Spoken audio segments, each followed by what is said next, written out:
There are moments when the boundary between the golden age of peace and the broken reality we know became a solid line in the sand, crossed by a single, curious hand. We speak often of hope as the light at the end of the tunnel, but we rarely speak of the darkness that necessitates it, the storm that was unleashed before the calm. This is the story of Pandora, the first woman, shaped from clay by the gods themselves, and the terrible gift she was destined to open a jar that contained the collective nightmare of the human experience, released in a single, irrevocable moment of decision. To understand the weight of this myth, we must look to the high, sun-bleached peaks of Mount Olympus and the sprawling, chaotic cosmos of the ancient Greeks. In the beginning, according to the poet Hesiod, there was the Golden Age, a time when the gods walked openly among men, when the earth provided harvest without labor, and humanity lived in a perpetual spring of youth and tranquility. There was no hunger, no sickness, and no creeping shadow of old age. It was a world of innocence, but also a world of stasis, populated by a race of men who had no need to strive.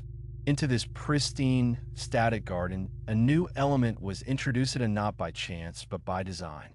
It was a design born of the oldest, most bitterness rivalry in the cosmos, the war between the Titans and the Olympians, and the cunning resentment of the Titan Prometheus, the friend of man, against the king of the gods, Zeus. The tale begins with fire and with pride. Prometheus, the Titan who foresaw the future, had stolen the sacred fire from the hearth of the gods and brought it down to the shivering, clay-born humanity huddled in the dark caves of the earth. This was not merely a flame for warmth. It was the spark of technology, of civilization, of ambition. It was the tool that would allow humans to rival the gods themselves. Zeus, whose thunderbolt shattered the sky and whose will was the law of the universe, looked down upon this theft with a cold, calculated fury. He could not unsteal the fire, but he could ensure that the price of keeping it would be higher than humanity could ever bear. He devised a punishment not just for Prometheus, whom he chained to a jagged cliff to have his liver devoured by an eagle for all eternity, but for the fragile creatures he loved. Zeus commanded the smith of the gods, Hephaestus, to fashion a new being from the earth and the water. The god of the forge molded the first woman. She was to be the beautiful evil, a snare for the heart of man. Athena taught her the art of weaving, dressing her in silvery robes.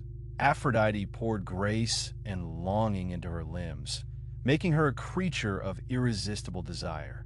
The Charites adorned her with golden necklaces, and Hermes, the messenger, the trickster, placed a lying tongue and a deceitful nature within her. She was named Pandora, the all-gifted. Every god had given her a dangerous talent, and she stood as a paradox, a creature of divine beauty, yet hollow inside, a vessel crafted for a singular, terrible purpose. Zeus presented Pandora to Prometheus' brother, Epimetheus. While Prometheus was the forethinker, Epimetheus was the afterthinker, impulsive and rash, known for changing his mind too late.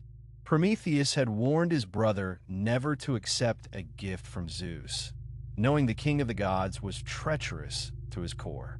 But when Pandora arrived, standing in the sunlight with flowers in her hair and a gaze that could melt stone, Epimetheus forgot his brother's warning. He fell under the spell of the all-gifted woman and took her as his bride. And so, the trap was set. But the trap was not the woman herself. It was what she brought with her. She carried with her a great storage jar, a pithos. In the original telling, it was not a box, but a massive earthen jar, perhaps used for storing wine or oil, sealed tight. In some tellings, it was a wedding gift from the gods. In others, it was entrusted to her care. But the contents were not the blessings of the gods.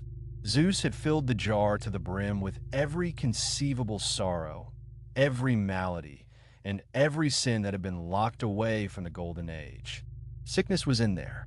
Old age, which destroys the body, was in there. Greed, envy, hatred, lust, and violence were all seething within the clay walls, waiting to breathe. The tension hung heavy in the air, a silent countdown.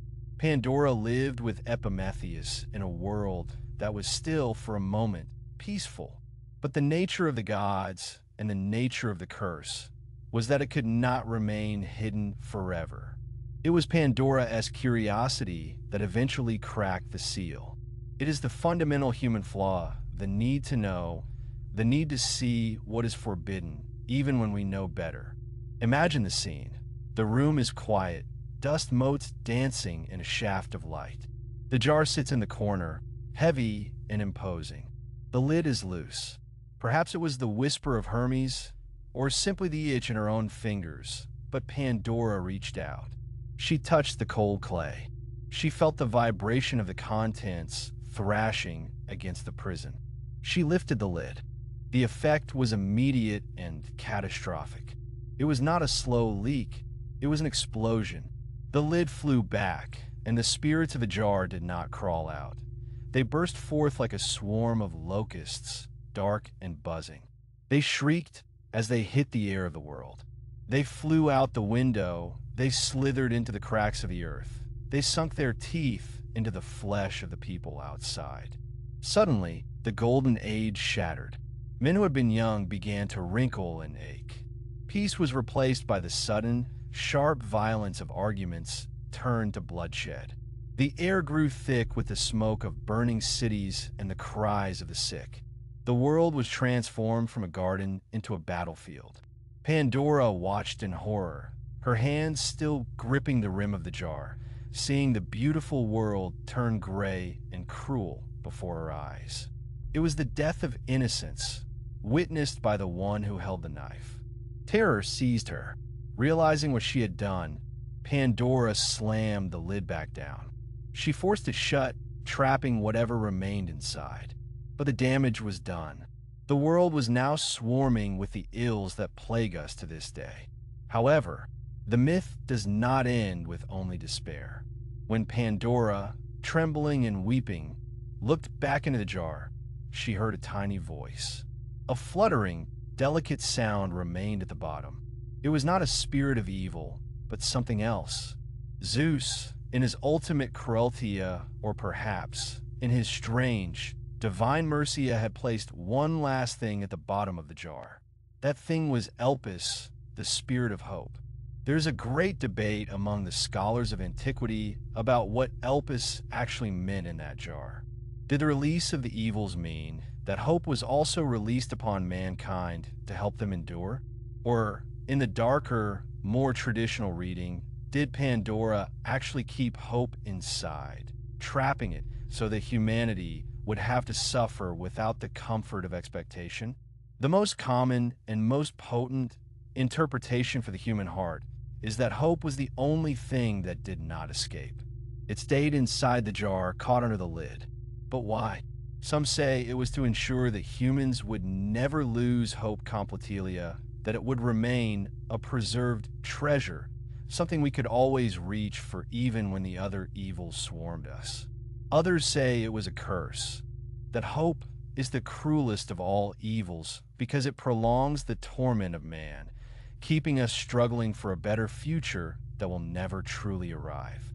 But regardless of the interpretation, the image of Pandora standing over the jar is the image of our condition. We are the inheritors of that open box. We live in a world where the evils have flown out. We know sickness, we know war, we know the decay of time. We cannot put them back in. They are part of the air we breathe. But we also retain the jar. We hold the memory of the golden.